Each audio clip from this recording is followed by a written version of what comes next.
Hello, everybody, and welcome on to Fiore Calls Game. I am your host, Andrew Fiore, and I've got a big guest with me here today, Nick Coit, Rhode Sports legend, joining us on this rainy Wednesday. Nick, how are you doing? I'm good, Andrew. How are you? Good to see you, man.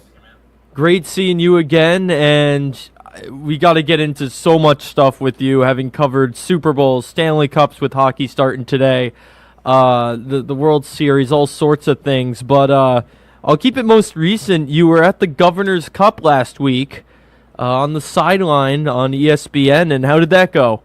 It was great. It was fun. It's always such a great game. No matter where the programs are at, these two teams, they play for pride. They play for that trophy, and it always seems to surprise you in some ways too. And obviously the way it started, the way it played out. And then Brown earning the victory. It was a fun night, and it always is. I just love seeing the players and the coaches and how much it really means to them too, because that's what it's for. It's for pride, and it's for bringing that trophy back, to their program for the next year, and the Bears are able to do that. So you do some announcing for Brown as well as teaching at URI. So is there a leaning either way there, or are you going to keep that journalistic neutrality on this one? Yeah, I try to stay neutral. I got no dog in the fight, or I guess I have multiple dogs in the fight, however you want to look at it. But yeah, I mean, I think what's great is I get to know kids on both sides, and it's two great programs that that are obviously well coached too, with two great coaches. So I root for everybody to do well, and I think that the way that it played out, I think that was really fun too, because I think you saw some great plays on both sides, and that's what it's all about. Well, I'm not going to say that the first year I haven't been in about 5 years was the first time Rhode didn't win in that span, not being a coincidence, but we're going to leave that up to the viewer's imagination. But yeah, getting to your time at Rhode teaching, how important is it for you to inspire this next generation of broadcasters?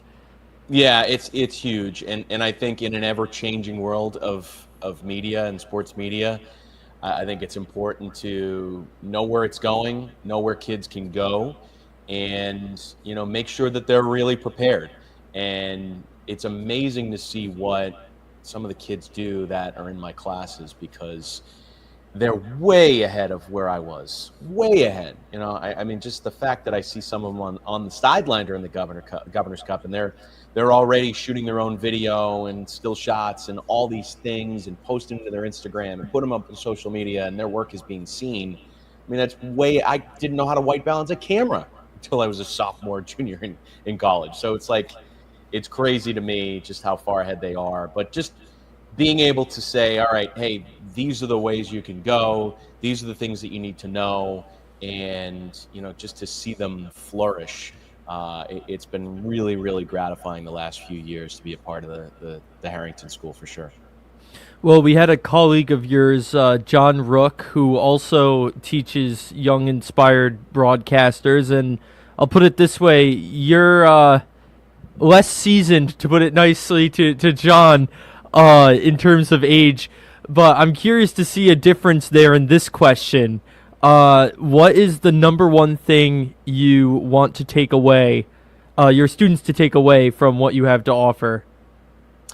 I want them to be well prepared and ready to go. And, I don't know if John mentioned this. I don't know if I've mentioned this to you, but John was my college professor at Emerson College. Wow. So, oh yeah, he is well seasoned, and much more seasoned than I am.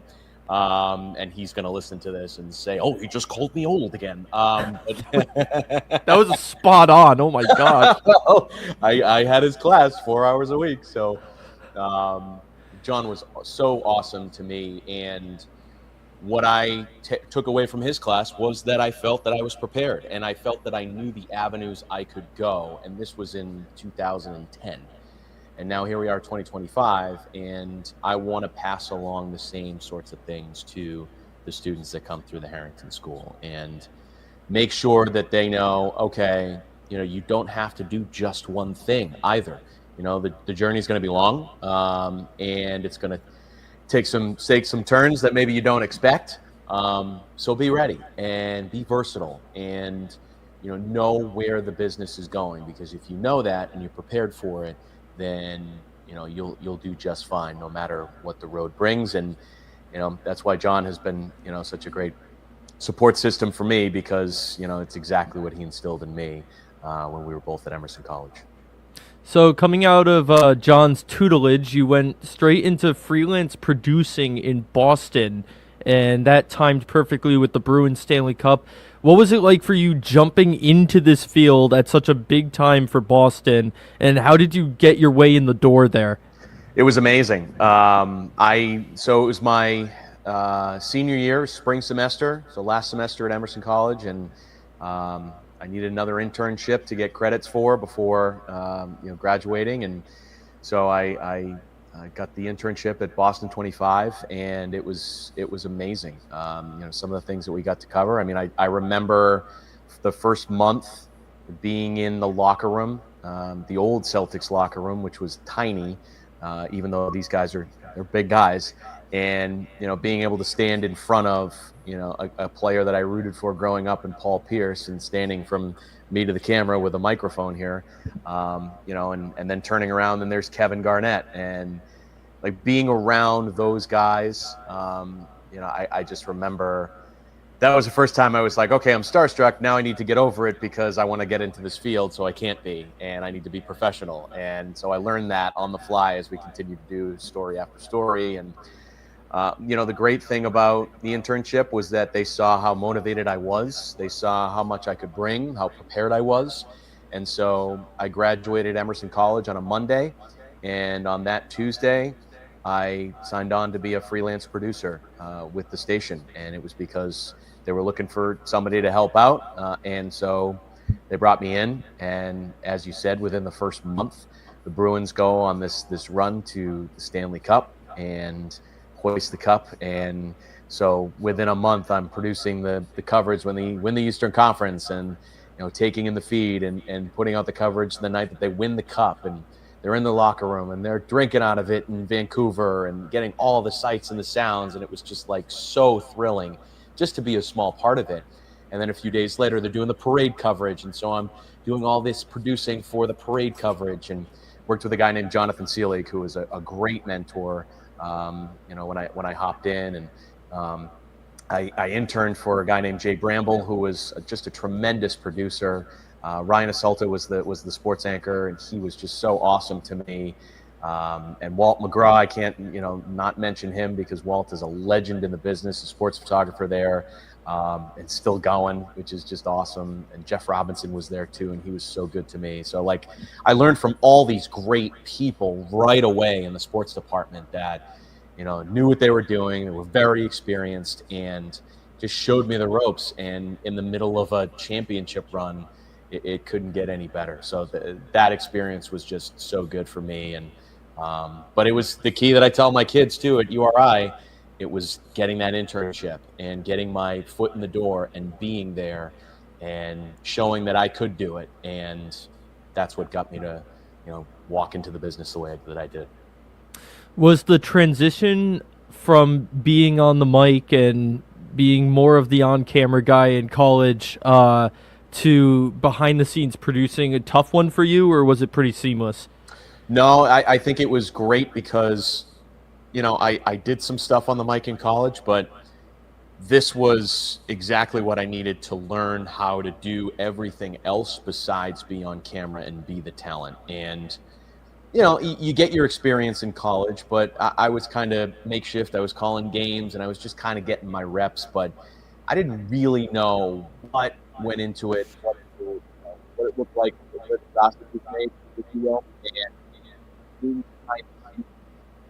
able to from that business. I mean, when you're in Boston, it is the big leagues, and learning from them, and then learning how to do all that over the next, 7, 8, 9 months after that, was so perfect for me, because then when the on-air role first came, in the real world, I said, okay, I'm ready to go. I know everything else. I know everything that goes into it. So now I just need to polish myself on the air. So it really was the perfect way for me to get into the business, because then I knew, okay, here's the roadmap. Now you just need to get more and more reps. So that first on-air role came in Bangor, Maine, which, having been up there, I think the best word to describe it is isolated, in my opinion. But was that a big transition for you, going from the hustling, bustling Boston to Upper Maine and covering the Black Bears? Definitely different. Definitely different. It is a different world up there. It is New England, but it's far away. It's about a 5-6 hour drive. But boy, did it teach me the meaning of what local sports is and covering local sports, and when people really care about a program or a high school's run or a high school's program or sport or something along those lines, that's the perfect place to go, is a smaller place that you can learn as you're going on the air, but also you can learn really what sports means, because you see it with the big teams. There's so many fans. You're wearing a Bruins jersey, there's so many Bruins fans, and there's so many people that cover the Bruins and cover the Red Sox and Patriots and Celtics, and that's all well and good. But when you cover local teams, it teaches you how to build relationships. It teaches you, how to present something the right way, and with some clarity, with some tact. Like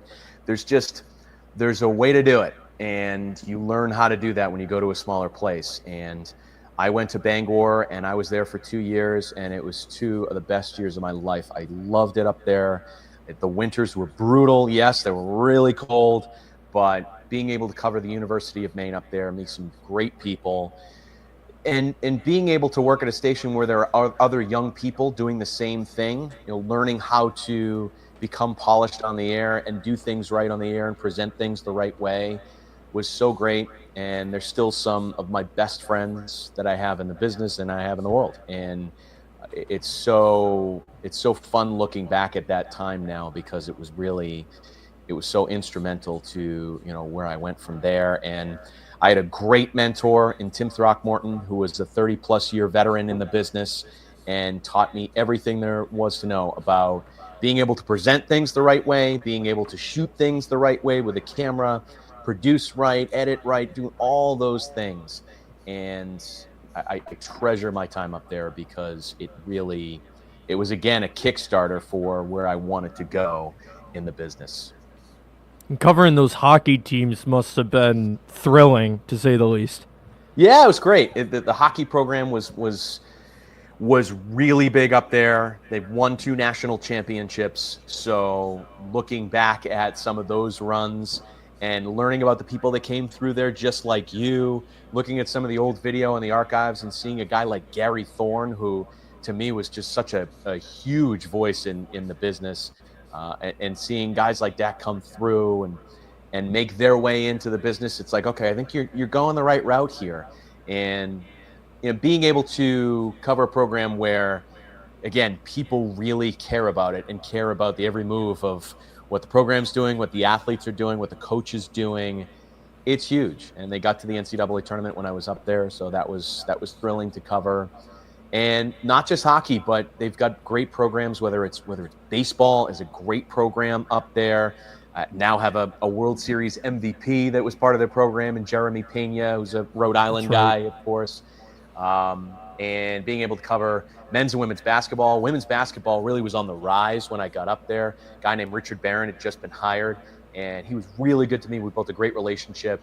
And I remember the story. He got hired, and he hadn't coached a game yet, but he got hired probably right before I got up there. And one of the first moves that he made was he wanted to get interest in the program again, and he called our station. And Tyson McHatton, who's one of the bigwigs now in the athletic program up there, but he was the SID for that program, called and said, "Hey, I'd love for you to come by. Coach Barron's doing a lobster dinner on his front lawn for the boosters and people that are interested in the program." Which to me was a brilliant idea, because it's like, hey, this is a homey feel. Come to my home and have a lobster on my front lawn. And also, it's only something you see in Maine, because lobster is the best in Maine. The best. No second, nobody comes even close to them. It was really, really cool. And so I just remember that story, and being able to cover those programs. And there's so many great people up there that, again, it taught me to build relationships that I still have, and I still work with today. It also must have prepared you for CAA football down the road here in Rhode Island, getting a look at that Black Bears football team. And they won the CAA when I was up there just before I left, which was awesome. And Coach Cosgrove was great to me. And here's the thing about talking to people and building relationships with people. You never know where they're going to go or where the road's going to take them. And there was a guy, I believe he was coaching defensive backs when I was up there. His name was Joe Harasimiak. He's now the head coach of the program at UMass in his first year there. And It was just crazy. We did a story together when I was up there. It was kind of a fun, spoof story. But they were like, oh yeah, Coach H will do it, whatever. And I met him and I was like, oh, this guy's electric. Like, he's got some energy to him, whatever. And years later, there he is, coaching his own program here. And that's pretty cool. So yeah, they were great. A lot of guys that either sniffed the NFL or got to the NFL. It's a great program up there. And you're right. You are around that league and you say, okay, there's some serious programs that are a part of the CAA here. This is pretty good FCS football. So it was a great experience to be able to cover that program for sure.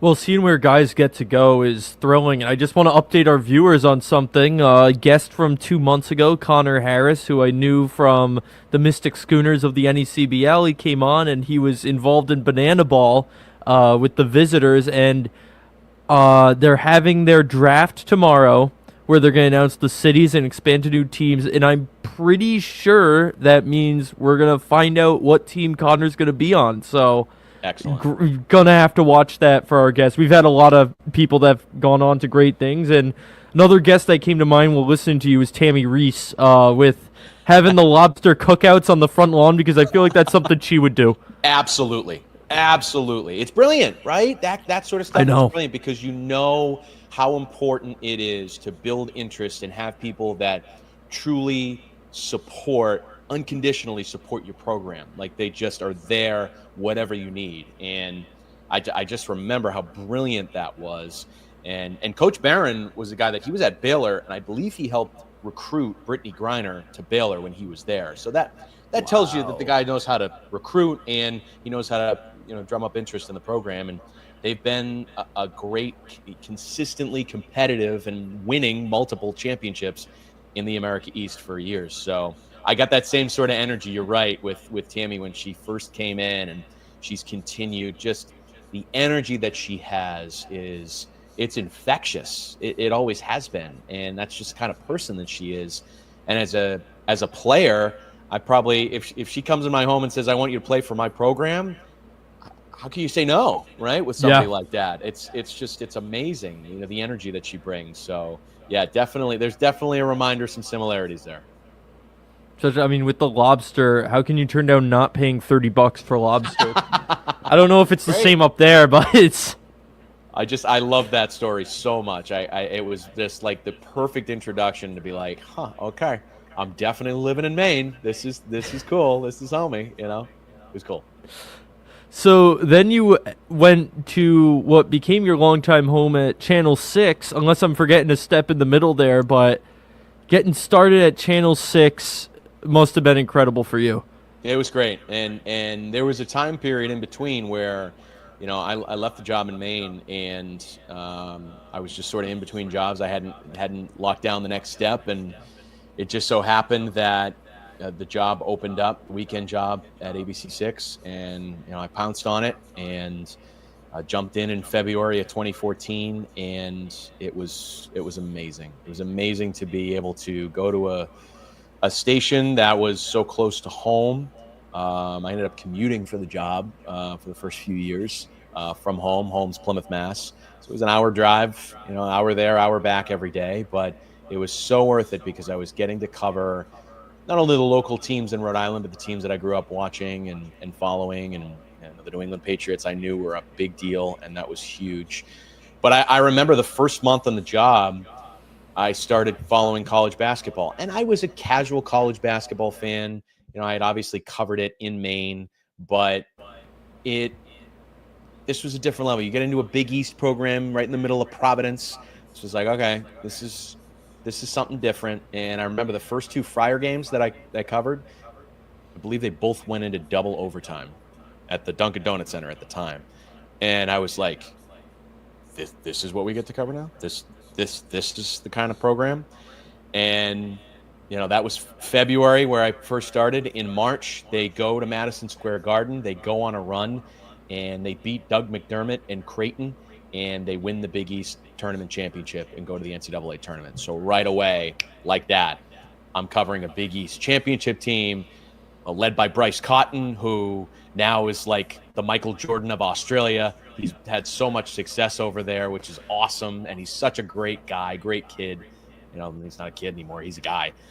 And it was so fun to cover him, and the direction of the program after that with Coach Cooley, it was awesome. Consistently every year competing in the league and getting to the NCAA tournament. But I just remember how much of a whirlwind it was to go down to MSG and watch them win the Big East championship and be on the floor for it and just kind of look around. And I'm like, this is amazing. And, I wanted to impress. I wanted to do a good job. So I'm running around trying to get post game the night that they win it. And, I'm having camera issues. I'm still learning how to use a TVU right and send back a signal and a feed to the station. And so I remember it was probably about 11:10-ish, whatever, and we needed to get something back post-game from MSG for the newscast. And Ken Bell, the legendary Ken Bell, who I got to work with for 4.5 years, 35-year-plus veteran, just the best, the nicest guy you'll ever meet. He was like, all right, yeah, let's try to get some post-game back. He's anchoring that night. He's in studio and running around. I'm like, I can't get a feedback. And so Bryce Cotton walks off the podium from his post-game press conference, and I was like, hey, can I grab you for an interview? And he's like, yeah, sure, no problem. So there's an old picture that I have and video. We're in the depths of MSG. There's like lockers, and it's like you're literally like there's not a pretty backdrop. But I was like, all right, Bryce, stand here. And so he stands there. He's got the Big East championship hat on. He's got the cut nets that he cut down around, he's wearing them around his neck. Like it's just like the perfect scene. And I set it up. I set up the camera, and I get a signal back. And I ended up doing this live interview with the tournament MVP. And Ken and I are thrilled because we get all this great coverage. And what's funny is you look at that picture, the still shot that I've got, and I had a light on the camera. I was sweating so much because I was running around that you can see the light like shining on the sweat right there on my face. It's just, oh my gosh. But it was a perfect encapsulation of, okay, this is the modern job. This is what you have to do. And, after that, it's like, hey, if I can do that, I can do anything. And it kind of gave me the confidence going forward that, I could really do this job and do it well. I was afraid you were going to say the feed didn't go through. It almost, I just couldn't get the press conference back. Like, it's just like, oh my gosh, I can't get anything cut. And it was just like, all right, no, I got to make it up as I go and just try to do something. You always try to make it work. And we made it work. And I'm glad we did. I can relate to the starting off the bat with PC thing because literally my third day in the internship with WPRI, which is how we met, of course, was the Ed Cooley game. The first time he came back to the AMP. Right.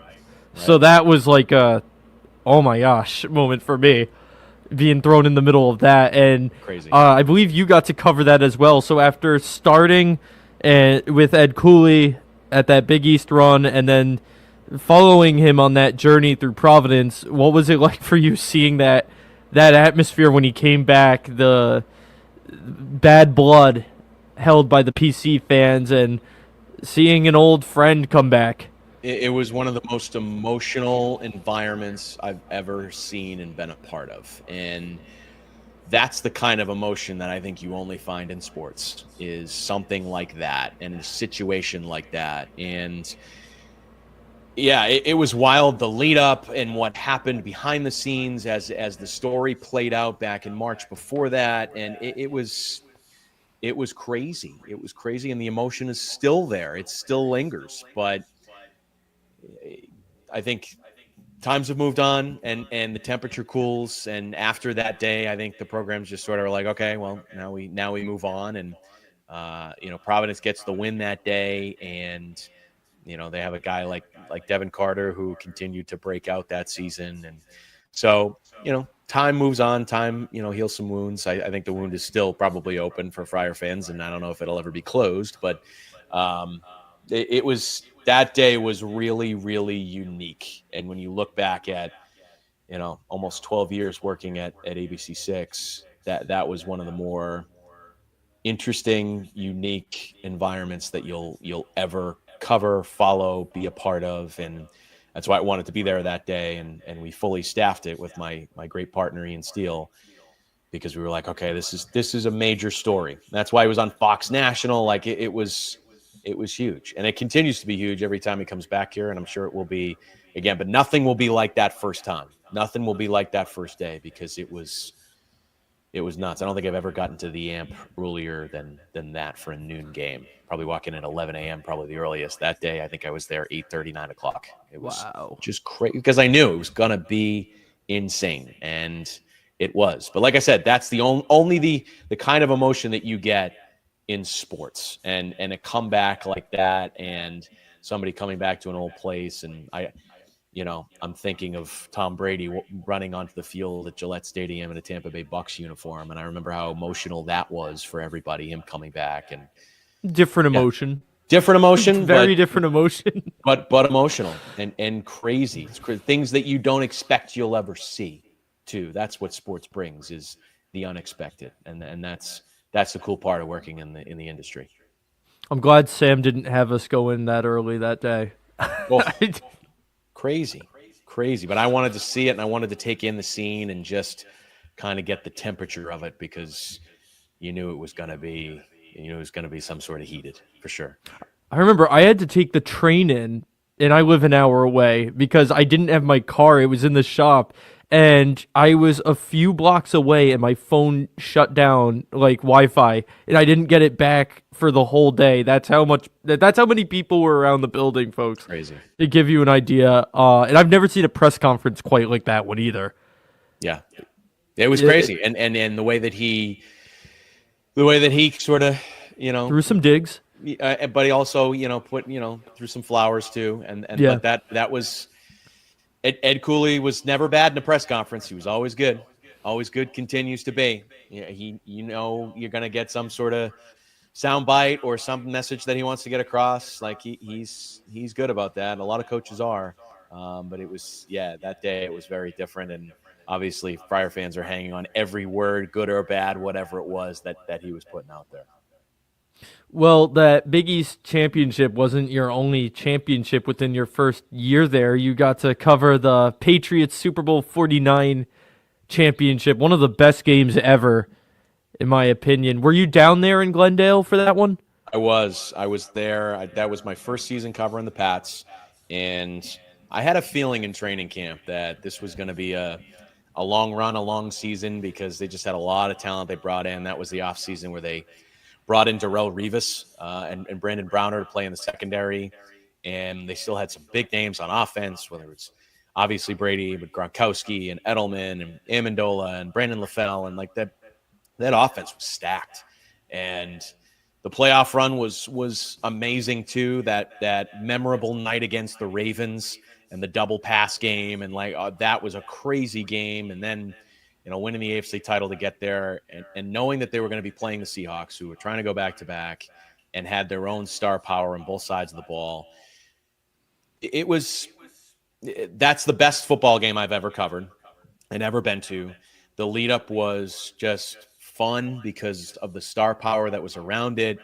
Marshawn Lynch that week was, "I'm here so I won't get fined." That sort of thing. We were hearing that every day. And, but also it was fun because that was the first time I got to build relationships with professional players and be in the locker room every week and talk to these guys and follow these guys. And whether it was a local connection, like a James Devlin playing fullback, or, if it was a guy that you just talked to every week in the locker room, like those were fun. Those were fun times because, you knew, okay, this is a special team and a special season. And that night itself was just crazy. And, as you know, Andrew, when you work in the in the TV biz, there's a lot of equipment that you use to, gather post game, and you've got to be ready once the game is over to pounce and get all your sound bites and get everything together. And so we ended up watching the game in the stands, and Ken Bell and I and our photographer, Paul Duddy, who was awesome with us that week. And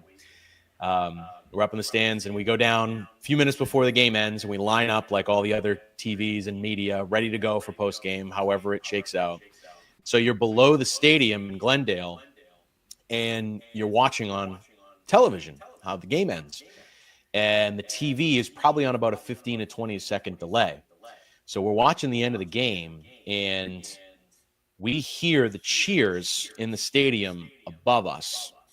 And I think everybody standing there is thinking the Seahawks just handed the ball to Marshawn Lynch. He went over the goal line, and the Seahawks just took the lead. And then about 15 to 20 seconds later, Malcolm Butler happens. And the change of emotion in the room, I think all of us, when you're in media, you don't show too much emotion sometimes. I think everybody was like, they did not. That did not just happen. And the emotion for somebody like me, who grew up a Patriots fan and grew up in New England rooting for the Patriots and always dreamed of being a part of a moment like this, the emotion goes from, oh, man, all that time, a great season, but we're gonna cover the losing team in the Super Bowl, to, oh my gosh, the Patriots are gonna win the Super Bowl. Holy cow, and we're here. That was crazy. And I told this story too, I think last week. Malcolm Butler was not one of those big stars. He was an undrafted rookie. And so when you do post game for a Super Bowl, they will bring the players off the field, and they bring them into a big room, and there's probably about 7 or 8 podiums that are set up, and you just go to player and gather all your sound and talk to the guys. And Malcolm came in probably in the middle of that, and Ken and I were standing there, and he walks in and he sits down at the podium, and Ken and I are the only ones standing there at the podium that he's at, while everybody's trying to talk to Revis and Gronkowski and McCourty and like all the stars on the team. There's the guy that just made the big play. So Ken and I look at each other and I look at him and I go, Ken, go do it. And Ken goes, well, you're the big hero tonight. And so we ended up getting the first 2 or 3 questions with Malcolm Butler after he, made the biggest play in Super Bowl history. And all the other media turns around and flocks over because they're like, wait a second, that's the guy. And so by the end of it, obviously everybody's over there. But it was just crazy that, call it a little bit of luck, but call it a little bit of, I'd been covering the team all year, and so I knew who Malcolm Butler was and what he looked like. There we were. We were sort of Johnny on the spot with getting the first couple questions in the post game with him, and that was a great memory for both of us, but particularly Ken, because he retired a few years later, and he said that was one of the best moments of his career, and that was really cool. Wow. I mean, just to get his initial reaction before the national guys is absurd. Crazy. It was crazy. It was awesome. And I have it on video. I have it saved. It's awesome. It's the best.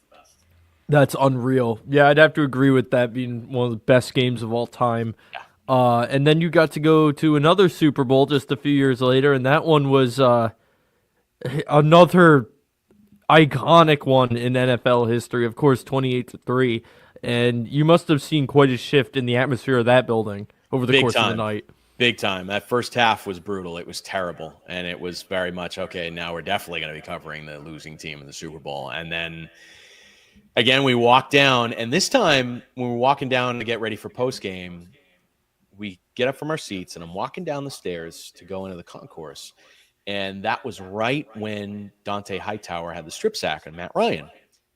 And I remember stopping halfway down the stairs and looking up on the clock and saying, is this possible? Could they do this? It's like, okay, well, we'll see how this plays out. So we go down and we watch the end of regulation and watch them complete the comeback and tie the game.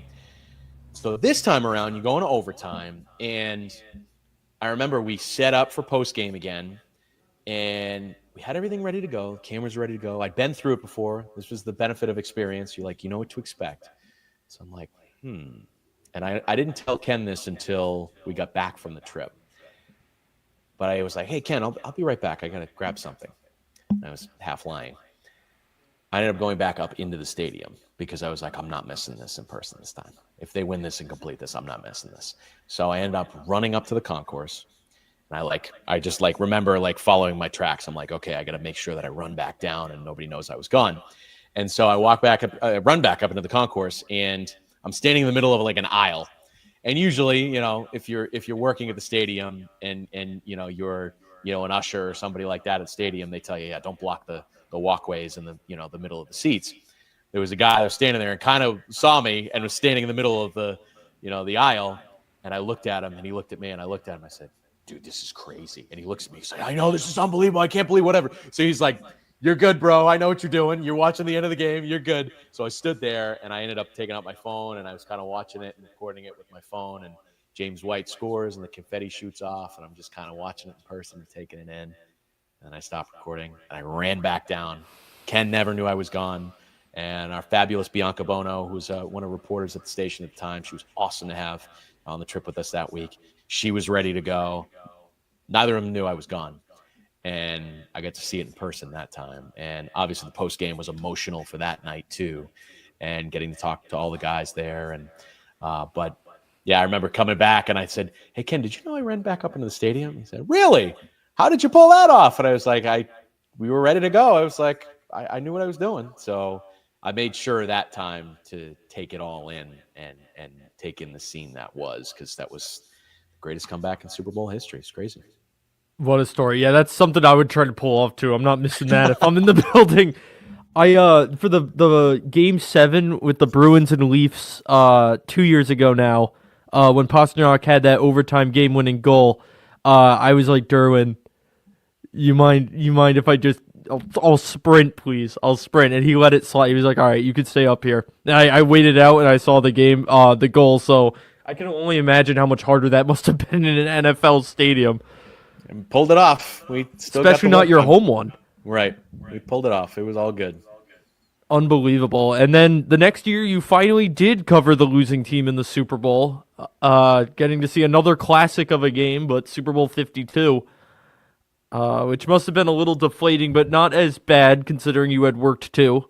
It was a different experience, but we had so much experience covering the Super Bowl that you knew what to expect. Though that week was so different because you're in very, very, very, very cold Minnesota in February, so that made it a different kind of experience. And following the lead up week, which was basically all in the Mall of America. And it was, I can't stress enough how cold it was that week. But the stadium was awesome. The stadium in Minneapolis is awesome. That's why they did it there.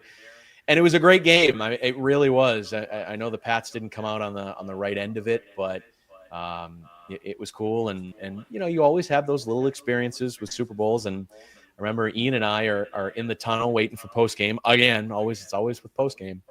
And we heard this voice behind us that was like high pitched, and he and I looked at each other and we're like, we know what that voice is.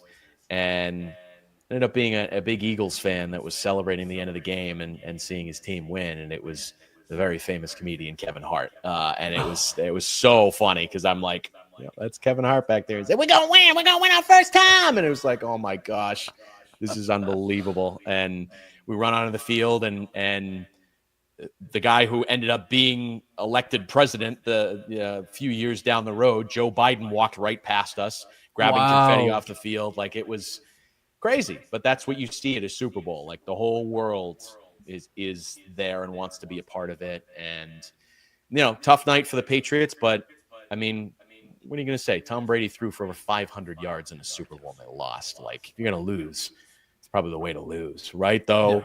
The big story and what was different in postgame was running around and trying to find out, why did you bench Malcolm Butler, which we still don't have a concrete answer and reason why. So made it a little bit different, but, still a very memorable experience for sure.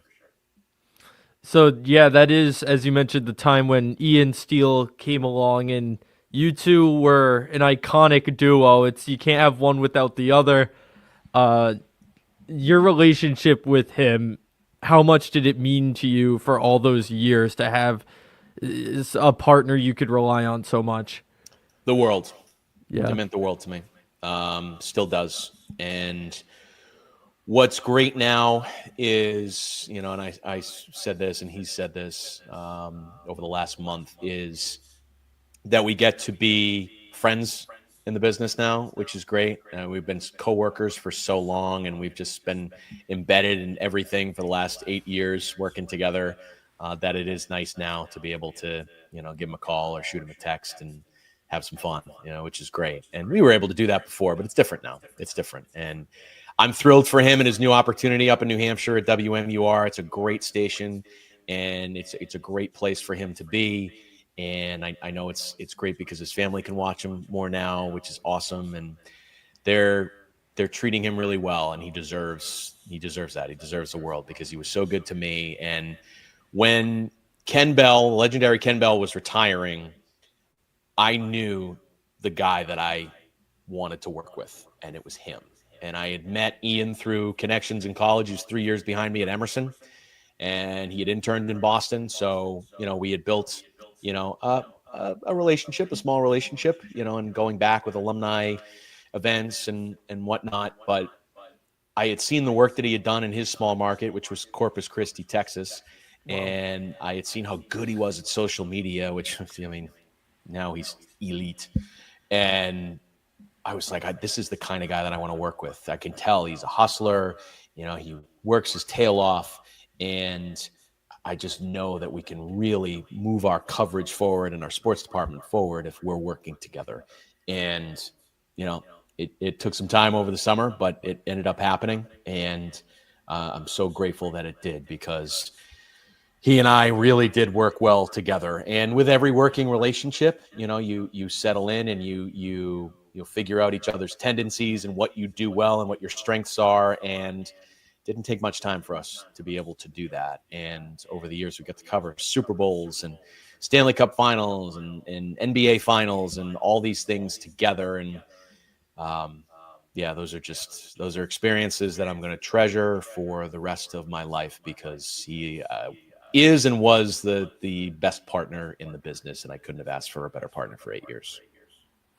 And anytime one of you would be around, it'd be, oh, where's the other one? Yeah.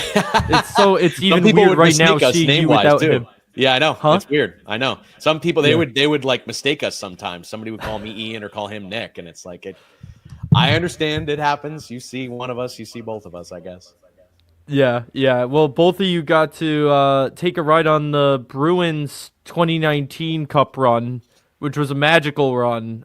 Didn't end in the best way. It ended with a former Providence Bruin taking down the Bruins at TD Garden. That must have been a stunning atmosphere to watch a building deflate like that.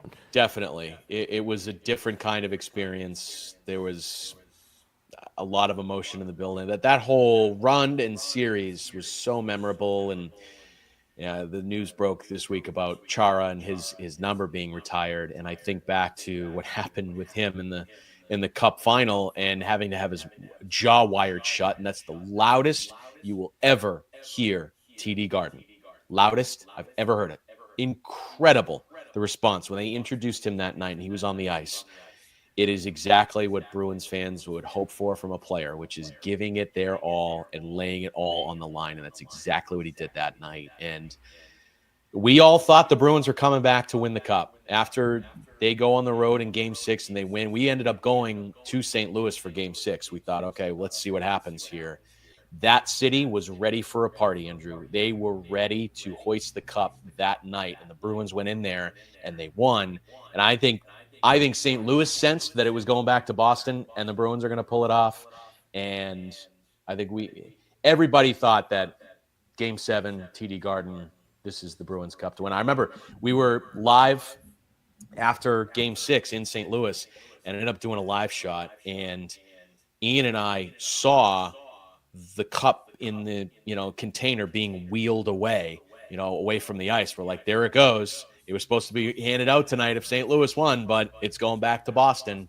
And yeah, it was crazy when they go back. And that Game 7 was deflating for sure. It was different. But as a reporter, you cover these stories and you get to see certain things. And so to be able to be live on the air and talking from, me to the other side of this room there's the Stanley Cup right in front of you. Like that's pretty, you know, cool stuff. And did you wish it was the team in black and gold? For sure. The fan and the kid in you wishes that, but it was certainly an interesting story to cover and a very memorable run either way. It came after a year after following a championship team once again in the Red Sox, 2018. The best team in Red Sox history record-wise. Must have been incredible being there in LA, I assume.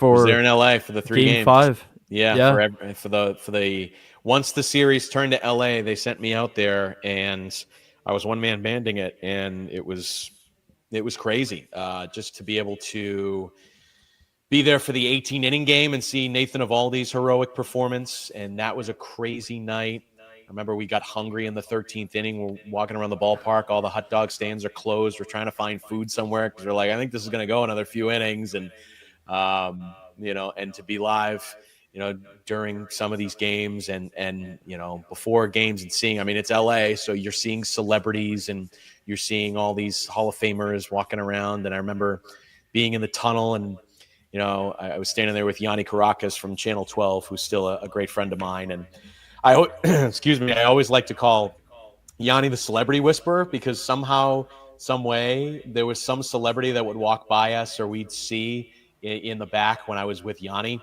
And we're standing there in the tunnel waiting to go on the field after the Red Sox are about to win. And some of the LA fans are dipping out, an out or two early. And here comes Rob Lowe.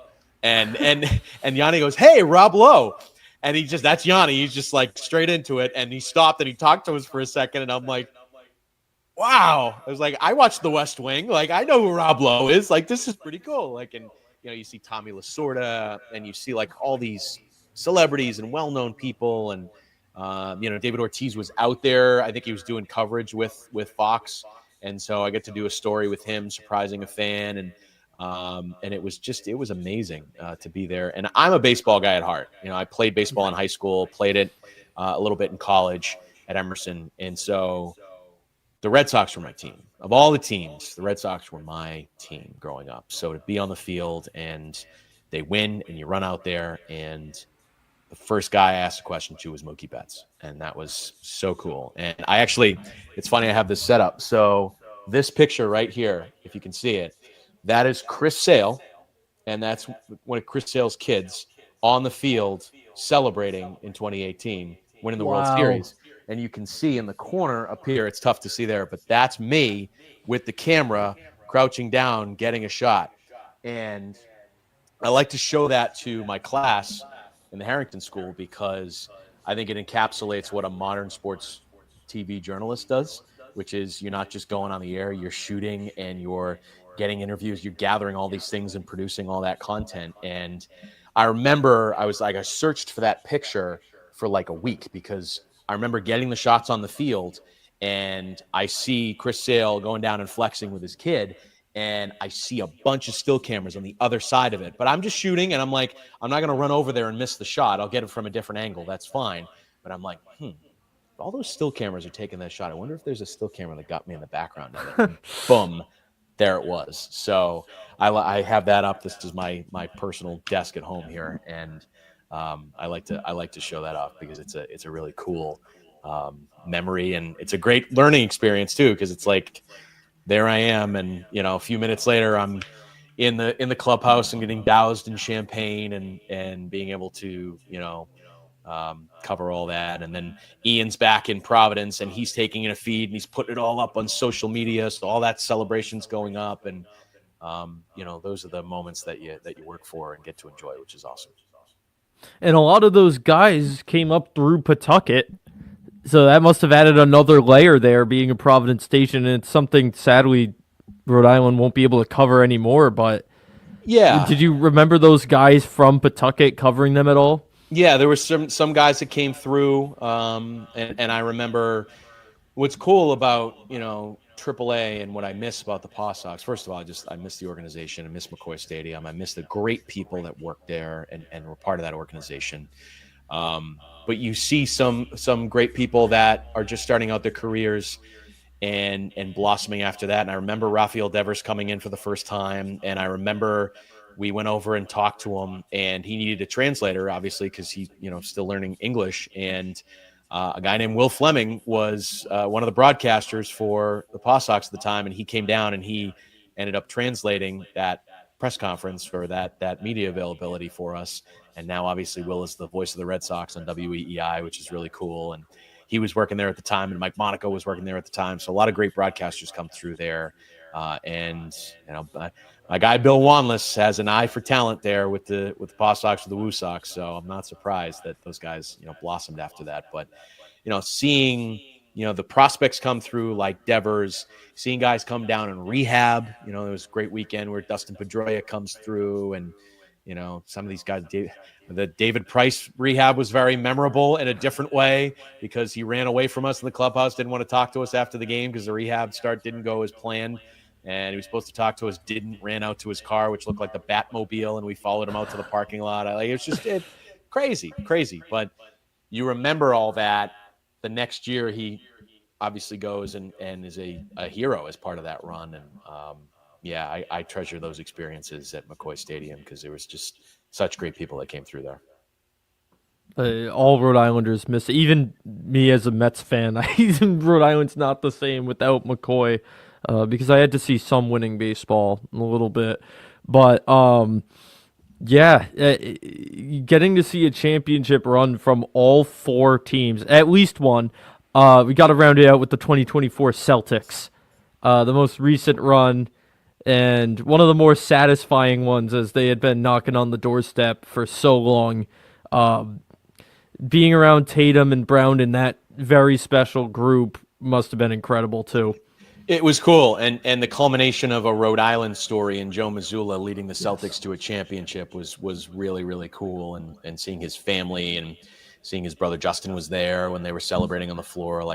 Justin was one of the first high school athletes that I covered when it came to Rhode Island. So, that was really cool. But yeah, the run was, it seemed so fast because they didn't get past the game 5 in that postseason. It was just crazy. Some of the other playoff runs with the Celtics seemed so much longer, and it was because they were getting 7-game series and battles, but they were a freight train in 2024. And what was awesome was to be able to go on the air and just do live coverage. And that's some of the stuff that I really love, is doing live TV and just going with it. And when you're an ABC station and the NBA finals are on ABC, you have the benefit of, okay, once the national coverage is off the air, they're going to you. Your newscast isn't airing at the same time. It's airing afterwards. So I remember that night, I believe it was, I'm trying to remember who was producing. I think it was my guy, Matt Kuchar, and said hey, we're blowing up the rundown for our newscast. We're going to you live. Take as much time as you want. Tell us about the scene. Tell us what's going on. And our Hall of Fame anchor, John DeLuca, is asking me questions as I'm out on the floor, and Ian's behind the camera. We were going to set it up so that Ian and I had a nice, pretty shot of the two of us. But it was so chaotic out there that he was like, all right, I'll put the camera on my shoulder and I'll just direct traffic and tell you what I see, and you just go with it. And so, he's behind the camera, and I keep pointing out, Ian's seeing this and I'm seeing this, and live on the floor. And here comes Tatum, and he's walking out to his interviews. And, memorable couple of moments where Jaylen Brown's walking by us, just won the finals MVP, and I see him, and you just go with it. You're just like, hey, Jaylen, one question, what does it mean to win finals MVP? And he turns around, sees me, and he comes over, and he's like, it means the world, and blah, blah, blah, blah, blah. And it was awesome. And we got that on the air. And then, as we're live, I'm describing the scene, and I see Al Horford kind of walking by us. And I was like, oh, there's Al Horford. What a journey for him getting to this NBA championship. He hears me. He turns around. He looks at the camera, and he goes, ah. And I'm like, Al, hey, one question. I said, we're live in Providence. How's it feel to be an NBA champion? He's like, it's great, man. It's great. Go Celtics, whatever. And he walks by, and it's just like, that stuff is just so cool. And it makes it so memorable because you just don't know what's going to happen. You don't know where it's going to go, but you just go with it, and you just bring people the scene, and give them a look of what you're seeing and sharing that experience with your audience. And that was the memorable part of the night with the Celtics and winning that title, was just being able to be out there and just, the trust that our news team had in Ian and I to just tell us what's going on, tell us about the scene, and put everything in context as to what the championship really meant. Well, getting interactions with all those athletes and then the people like Biden, Hart, Lowe, like some of the most famous people on the earth, really. Who surprised you the most? Who is least like what people think they are like? Ooh, that's an interesting question. At least hmm, I don't know. That is really tough. I mean, because you cover so many interesting ones that come through and ones that you shake your head, you're like, oh my God. Like, I'm thinking about how crazy in 2016 when the Pats won that Super Bowl 51 in the comeback, like Martellus Bennett was one of the most interesting sound bites you will ever have. Every week it was like we made sure to be there on Thursdays because you never knew what he was going to talk about. And it was always something not football related, like food or like he got into an argument once. And I remember I talked to him after the interview and we were going back and forth about like how, Batman's better than Spider-Man because Spider-Man didn't save the girl and whatever. And it was just like these crazy things. It's just, but I don't know, unexpected, surprising in terms of athletes. I don't know if there's anybody in that realm that I can think of off the top of my head, but there's always unexpected teams or unexpected runs, and those are the things that I probably think of. And did I think that the Bryant men's basketball team last year was good? Yes. Did I think that they were going to dominate America East and get to the NCAA tournament the way that they did this past spring? I don't know. I don't know if I could have predicted that, but they did. And it was so cool. What a great run. And what a great bunch of players and veteran guys. And we built a great relationship with the coaching staff and Coach Martelli Jr., who's a gem. And He's awesome. And he's so happy for him and his success being at VCU. And now he's a preseason favorite of the A10, go figure, and some expectations. And, and love his family too. They're just great people. And so getting to cover that's the thing that surprises you, is just how unexpected certain things can be in sports and where they can take you. And, did I think in 2022 the PC men's basketball team was going to be as good as it did and win the Big East regular season championship? Thought they were good. You never predict that. And that was a magical run and getting to the Sweet 16. And those are the things that I think I remember probably off the top of my head more than certain athletes. Though if you ask me about certain athletes, I could probably tell you some things, but everybody's different. People are different, and you meet a lot of interesting people doing this job, and that's a really cool thing. Yeah. Well, how is being on the other side for you? And because I'm thinking about the fact that you have this interview, and then you had Mike Sormonti, which shout out to him because you had been on my mind for a guest, and then I was like, I want to wait till he's really like available, like settled after leaving 6, and I'm like, oh, guess he is. But he got me in class, which is great. So that worked out really well, and he's a great kid, yeah. Bright future for him. Yeah. No, I worked with him a little bit. Great guy. But yeah, doing these interviews for former students and colleagues must be fun for you. Yeah, it's cool. It's cool to look back, reminisce a little bit, and really enjoy the great memories that were made. And, being able to put those experiences in context and just when something unexpected happens like this in the business for you, you have a lot of different emotions, but being able, what I take comfort in is looking back and saying, man, no matter how the future plays out, I got to do a lot of really cool stuff. And I have some really great core memories. Like if I were to walk away from local television tomorrow or today or whatever, I could say I had a pretty good run and a pretty good career. We'll see. I don't know what the future holds for me yet, but I take comfort in looking back at some of these things and these experiences. And, now I'm grateful to be able to share them with, the next wave of talent that's coming into the business, such as yourself. And that's really cool. And I hope it's helpful for people, because I think that, it gives you something to strive for. It gives you something to to know, gives you a little bit of knowledge and wisdom, and hopefully I'm providing some of that with these stories. Oh, of course, yeah. It's inspiring. Makes me want to get to that level. Be in the building, and you've got a lot of wisdom to offer. And obviously, you don't know what's next. But if you had an ideal for what's next or what you'd like to keep doing, if you even know. No, I'm open to a lot of different things right now, and I like what I'm continuing to do. I'm still doing our Saturday morning radio show with my great partner Scott Cordishi. He's the manager of broadcasting at Brown, and we have a great time on Saturdays, just having 2 hours to vent about sports, and that's great. And so maybe it's something more in radio. I still love doing live broadcasting over at Brown University, and that's great. And as you said, I got to do the Governor's Cup and a couple games coming up there, and there may be more opportunities on the table there, which is great. And so if it's just getting into more live sports, that's great too. I got it. I thought I was going to go into play-by-play out of college, and ended up being television. But maybe now is the time to shift more into play-by-play, sideline reporting, those sorts of things. And I love teaching. I really do. And so maybe I get more into that. I'm not totally sure what I'm going to, or maybe I land right back in local TV. Who knows? But I think the thing that I'm trying to stress to myself, which is not an easy thing to do when you work in this business, is to be patient. Be patient and see how things play out, and talk to different people, and you never know. You never know. But I'm open to anything that the road brings, because I just love working in this field. And if it's a different sort of avenue and I'm remaking myself a little bit, then that's okay. If it's the same guy and I'm going back on TV somewhere, that's great too. I'm cool with whatever happens. Well, you're a Swiss Army knife, so wherever you land, they're going to be lucky to have you, and we were lucky to have you here. This was a blast.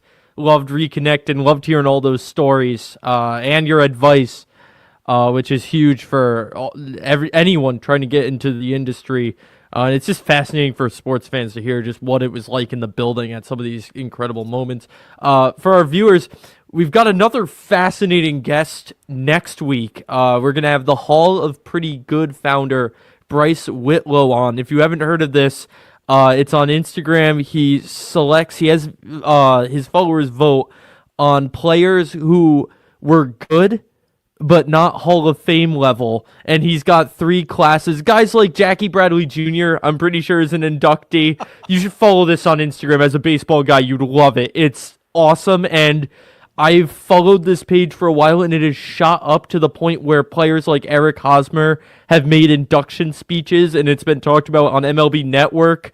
And he's trying to get enough followers where everyone could team up and buy the Pittsburgh Pirates. I think right now he's at the level where everyone would need $8,000, and he's just been chipping that down.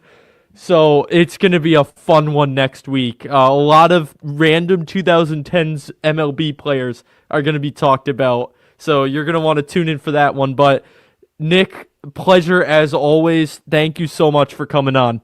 Andrew, such a pleasure. Thank you for allowing me this space and to share these stories. And I'm going to go follow your guest next week, and I'm going to tune in. That sounds really interesting. Yeah, Hall of Pretty Good, and you'll see the qualification. He's got limits for the WAR can't be lower than I think 36, but you can't have an MVP or a Cy Young. You got to look at the names that are in the classes there, and they have people vote every Wednesday. So go vote on whoever it is this week. It's randomly selected. Okay. But yeah, tune into that, folks. MLB Hall of Pretty Good. But Nick, thank you again, and that's going to do it for us. This is Fiore calling.